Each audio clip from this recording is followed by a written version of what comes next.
what we need is to get back to these radical roots of the Communist Party. The Voice to Parliament is the new agenda for Australia, and the support behind this big push is anything but grassroots. In recent weeks, Australia has come to realise that everything from the banks, trade unions, corporations, and even so-called independent news media, as well as mainstream media, supports and promotes the Voice to Parliament. In fact, according to the Financial Review, almost all of the ASX top 20 companies publicly advocate for an Indigenous voice to Parliament ahead of this year's referendum. Today I wanted to focus on what is actually behind the voice, and the truth might shock you. The extent to which this voice to Parliament poses a threat to the future of our nation cannot be understated. I ask that all of you out there are made aware of just how deep it truly goes, so be sure to share this video around. Since Australians have to vote on this, I think it's important that we realise just how dangerous this bill is. I first want to focus on some of the people behind the Voice to Parliament. Thomas Mayo is one of the biggest proponents of the Voice to Parliament.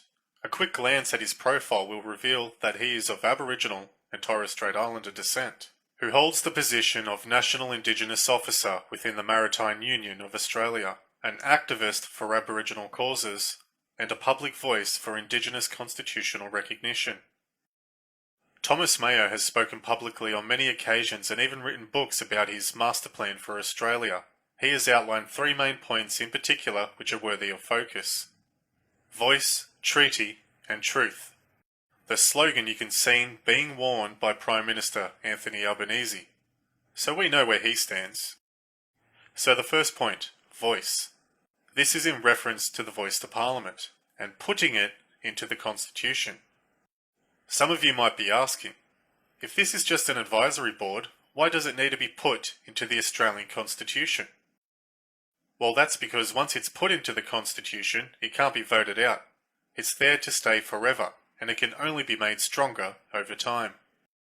They are laying the groundwork for more control in the future, which they openly admit to. It's going to be very difficult once we succeed for a government to ignore this voice.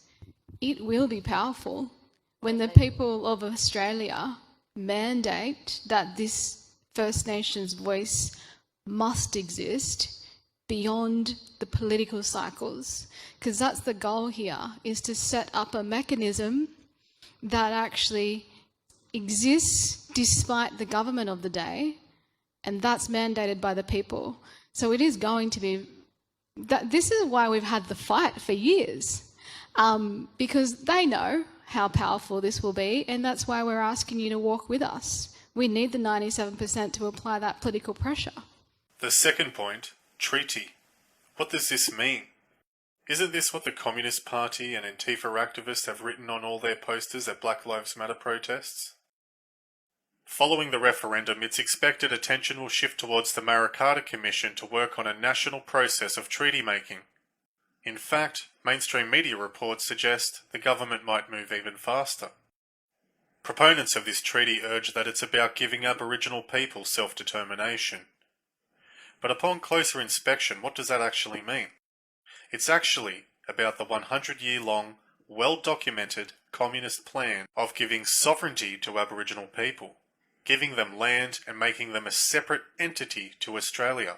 By doing this, they would basically be a law and a nation unto themselves, which will also allow them to bring anyone into the country that they choose, including enemies of Australia, militant revolutionists from overseas, who have openly been preparing for such an event to happen.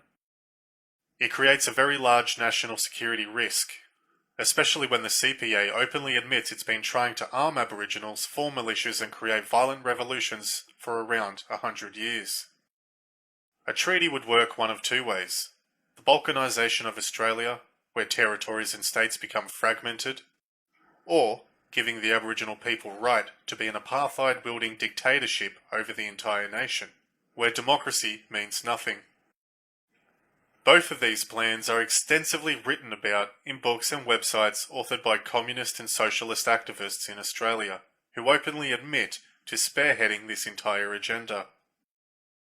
On top of this security risk, it also poses a question about land and resource acquisition. Thomas Mayo has claimed publicly that he wants Australia to pay reparations and rent for living on the land. Meaning, all of you working class people who pay rent and mortgages on your home will be forced to pay additional rent for the privilege of living on this land. At voice architect Thomas Mayo for previously saying it will allow First Nations people to punish politicians for ignoring them. You know, this is the first step. It's a vital step. Pay the rent, for example. You know, how do we do that in a way that is transparent and that it actually sees reparations and compensation to Aboriginal and Torres Strait Islander people? What we need is to get back to these radical roots of the Communist Party. If you thought rental prices and inflation was bad now, you just wait. The third point that is outlined is truth, which is a reference to what they call truth-telling. They want propaganda programs and state-sanctioned brainwashing forced down the throats of Australian people about how evil white people are for being alive in this country. This weaponized indoctrination is aimed at education and media, but it also concerns the limit on freedom of speech. They want their own pseudo-history being told by Bruce Pascoe and people alike, and state-sponsored critical race theory being taught about so-called genocide of Aboriginal peoples. Yuri Bezmenov, a defector from the KGB, talks about this indoctrination process and how it's used by communists to overthrow nations. According to my opinion and opinion of many defectors of my caliber, only about 15% of time, money and manpower is spent on espionage as such. The other 85% is a slow process which we call either ideological subversion or active measures, активные мероприятия in the language of the KGB, or psychological warfare. What it basically means is to change the perception of reality of every American to such an extent that despite of the abundance of information, no one is able to come to sensible conclusions in the interests of defending themselves, their families, their community, and their country. It's a great brainwashing process which goes very slow, and it's divided in 4 basic stages. With all of this in mind, is it really all a coincidence that Thomas Mayo is openly pushing for what is very clearly a communist plan? No, not at all. He is a trained and fully pledged communist revolutionary. In an article written by Michael Smith, who did some fascinating research into the history of Thomas Mayo, he discovered certain information which comes of very little surprise. Thomas Mayo was the protege of Brian Manning, an MUA activist working on the Darwin Waves when a young Thomas Mayo put his hand up to be an organiser for the Maritime Union of Australia, Northern Territory branch. Quote, Brian Manning was an out-and-out communist, joining the CPA in Darwin in 1959. The following year, he was elected delegate to attend the Congress of the Communist Party of Australia.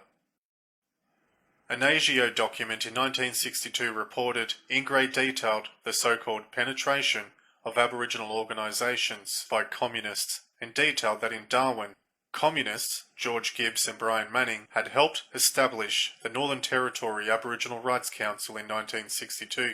The focus of the struggle again shifted to independent activity of the Indigenous people themselves. And again, the Communist Party of Australia, CPA, left-wing trade unionists and socialist left offered vital support. The NTCAR, in which communist George Gibbs and Brian Mannings were leading members, played a crucial role. Gibbs was secretary of the NAWU Militant Waterside Workers section, whose executive had a CPA majority. Manning was a wharfie and a secretary of the CPA branch. The Darwin Waterside Workers had maintained their strong support for Aboriginal people's rights that began in the 1920s. Unquote.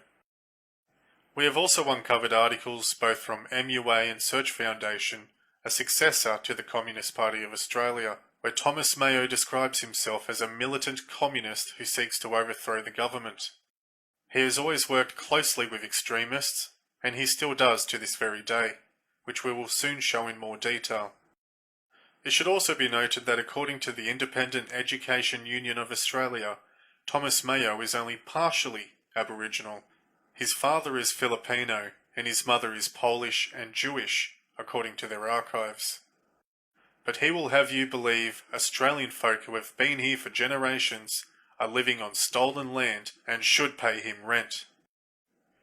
When you look at all the main proponents behind the Voice to Parliament, you'll find every single aspect of it is communist, which I will demonstrate more later in this video. Let's look at Marcia Langton for an example, a fully pledged, trained communist.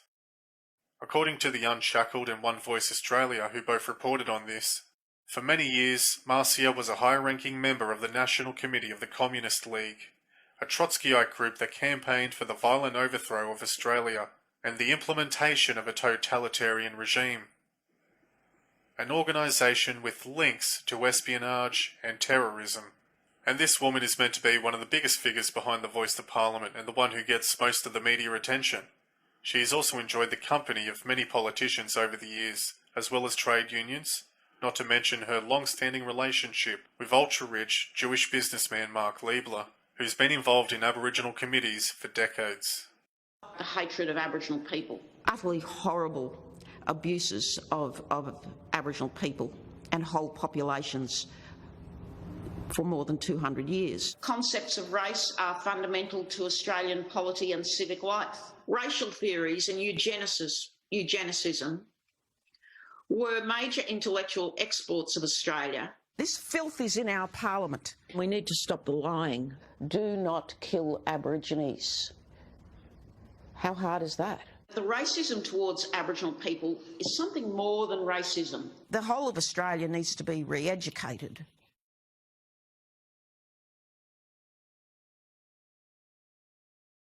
Mark Liebler himself is also another big proponent behind the Voice, with a very extensive history in lobbying political candidates and enjoying the ear of politicians for decades. His role in Aboriginal advocacy spans all the way back to the 1980s, and perhaps even earlier. In fact, almost everybody of relevance behind this Voice has got some history connecting them directly to the CPA. From Noel Pearson, for an example, who works on the committees of many Aboriginal groups which are openly spearheaded by communist revolutionaries. Lara Watson, the Indigenous officer at the ACTU trade union, which according to its history on Wikipedia was started by communists with direct links to former Soviet Russia. She's also been photographed attending and sometimes even guest speaking at many of the protests and events run by CPA affiliate organisations and activist groups.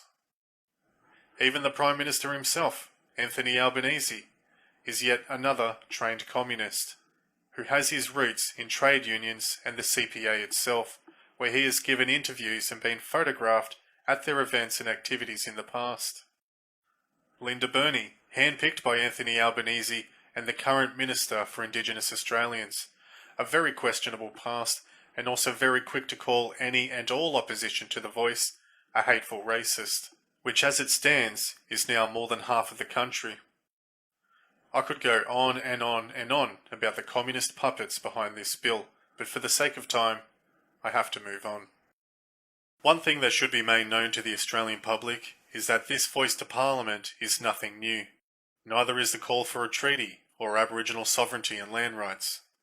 All of this originated back in the 1920s by the CPA and other radical revolutionaries who saw Aboriginal advocacy, immigration, and workers' rights as pillars that could be used to eventually overthrow countries with Indigenous populations, like Australia, Canada, and New Zealand. Following the success the Bolsheviks had with their 1917 revolution in Russia, many documents were being written by communist and Marxist leaders, utilizing the issue of native land rights as a way of fomenting militant revolution in these countries. Ever since then, communists have been behind the creation of most of the Aboriginal committees we see today. Bruce C. Ruxton was a highly decorated World War II veteran, former president of the Victorian RSL, and an all-round Australian hero who has long since been forgotten by the general public. During his life as a public figure, he started to express political concerns about the direction Australia was headed in. In the preface of MacDonald's book, Red Over Black, he claims the following, quote, Australia's future as a free Western nation was seriously threatened by two movements. One, to use the Aboriginal land rights issue to eventually establish a separate Aboriginal nation under communist domination, and second, to fragment a homogenous and stable Australia by a breaking down of a traditional immigration policy, and by the deliberate fostering of a multiculturalism which could only end with the balkanisation of Australia, unquote. Bruce Ruxton was no conspiracy theorist. He was a military insider who loved his country. In fact, he was merited with many honours in his life. Bruce claimed that there was a growing communist influence in Australia, showing how the old-time concept of communist revolutionaries using force to seize control of the state and its institutions during a crisis had been supplanted by a movement of insidious infiltration, which has penetrated deep into the media, the education system, the government bureaucracy, and the most disturbing of all, into many Christian churches.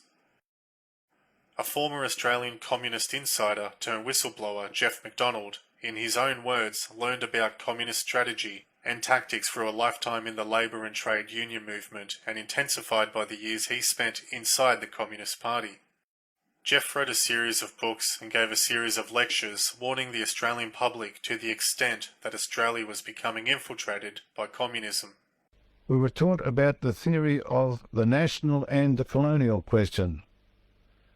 It had been developed by Joseph Stalin under the instructions of Lenin. Now, put simply, that theory was that the best way to achieve power in any country that had indigenous peoples, such as in Australia with our Aborigines, was to start what you would call an anti-colonial movement for the indigenous peoples to regain their land. Linked with that were issues of promoting so-called multiculturalism and multiracialism, which would break the homogeneity of the nation, which then allowed the communists to take power. Now, with regard to the Aborigines, I never, as I said, took this very seriously. And it wasn't until several years after I was expelled from the party, that was in 1960, that I started to read in the newspapers about the developing land rights movement, claims being made by Aborigines, sympathetic newspaper editorials, and so on. And I started to think to myself, good heavens, this is the theory that we were taught about in the Communist Party. And of course another nudge to make a person with my background wake up to what was happening is that some of the people you would see speaking allegedly on behalf of the Aborigines on the television would be people that you'd grown up with in the Communist Party. Jeff McDonald details how fake Aboriginal organisations, financed with money through foreign embassies and agents, were set up by communists for the purpose of using issues like land rights to gain legal authority over territory and institutions, which would ultimately allow communists in through the back door. Through the balkanisation of Australia and media propaganda being used as psychological warfare against the Australian public, it would become possible to weaken Australia militarily and put its resources, territory and tax dollars into the hands of communists and nations like China through its proxy Aboriginal rights. One example of this, found in his book Red Over Black, was the World Council of Indigenous Affairs, which often spoke at the United Nations. Quote, the Canberra 1981 conference was its third General Assembly, at which it agreed in principle to develop an international law on Indigenous rights. It calls for the rights of Indigenous people to associate their territory and institutions with one or more states in a manner involving free association, regional autonomy, home rule, or associate statehood as self-governing units. It was highly significant that the World Council of Indigenous Peoples Conference should be held in Australia at a time when the Aboriginal Land Rights Campaign was being greatly intensified. The conference provided support for the campaign launch in April 1979, when the Second National Conference of the National Aboriginal Conference passed a resolution demanding a treaty between Aboriginals and the Commonwealth Government. Immediately following this, as if awaiting a signal, the Aboriginal Treaty Committee emerged, chaired by DHC Coombs, and proclaimed intention of mobilising public opinion amongst whites. Not one single member of Coombs' committee is an Aboriginal or a Torres Strait Islander." Unquote. Next time you see Antifa and communist-led Aboriginal organisations marching through the streets of Brisbane, Canberra and Melbourne protesting for a treaty or the lawful transfer of land and resources, know that at its core it was always a communist tactic and not an Aboriginal one. In fact, another tactic Jeff McDonald discusses in his book, Red Over Black, is how bought and paid for politicians, members of the press and activists are highly trained Marxists, and regardless of whether they are Aboriginal or not, they don't actually care about Aboriginals or their rights as human beings. They are working for the political expediency of a communist takeover of Australia. They intend to do this by weakening industrial development, promoting destructive levels of immigration, gaining a stronghold in education, and ultimately the transfer of our nation into the hands of radical activists. Since then, because of the number of questions I've received, and I quite understand that people would wonder and be incredulous about how clever and how highly involved the communist movement is in our society and how it has been directing this land rights movement. So that I have produced another book, a smaller book called The Evidence. I've gone through the communist archives that are in the Mitchell Library in Sydney and in other libraries, in which they have got all of the newspapers, journals, textbooks and other theoretical material from the communist movement since 1920. And I've shown in this little book how the communists themselves, in order to explain to their own members what they had to do, explained how the ultimate objective is the establishment of a new, separate, independent nation of Aborigines, and they say it in those very words, that so-called Aboriginal nation is to be recognised by countries outside Australia, that they are to have their own army. Now, we all appreciate the fact that the Aborigines neither have the numerical strength, supposing they even wanted this sort of thing, to establish an army. But the idea of an army on land rights areas is to bring in uninvited Asian and other so-called refugees or migrants. Again, that is very well documented from their own sources. Now, as I said, we are discussing a question of Australia's defence and its security, the importance of which cannot be underestimated and concerns the interests of every Australian, their children and the children in the future. It also concerns the welfare of the Aborigines who are being manipulated by these white communist activists. Jeff McDonald also further explains some of the psychological warfare tactics communists use to further their own agenda. You'll often see these communist tactics being used by the corporate left-wing media, terms attributed to anyone in opposition to the communist plan of taking over Australia. Terms like racist, colonialist, etc. These words are weaponized in order to discredit political opponents on the basis of some subjective moral principle. Like, for an example, "Oh, you don't believe the Aboriginals have a right to self-determination? You must be a racist." Or, "Anyone who celebrates Australia Day must be a colonialist who supports the genocide of Aboriginals." The tactic employed here is to disarm your opinions by discrediting you as some type of unreasonable bigot, when in actuality, the communists don't care about Aboriginals. In fact, when communism does take place, these are usually the very first people to be pushed into the gulags. The point of this exercise of weaponizing words is to further their own political ambitions of Marxism and communism. The people they claim to represent are just political pawns and a means to an end. Nowhere in the world where communism has been implemented has it worked. It's always had devastating results and is directly responsible for the biggest genocides in human history. With enough communists and media personalities using these tactics of psychological warfare, it doesn't take very long before everyday people, who aren't necessarily communists, also start regurgitating these very same words.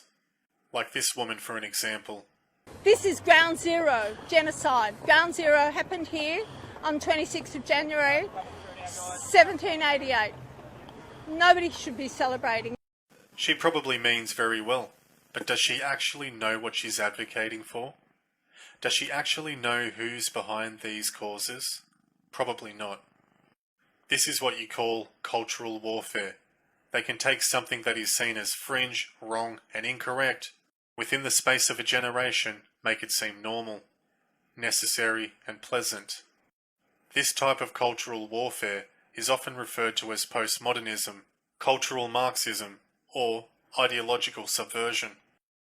This is exactly the slippery slope of ever-changing moral virtues depicted in George Orwell's book, 1984. If you've made it this far, I hope you've enjoyed the video. I hope you share it around with your friends. Thanks for watching. Until next time.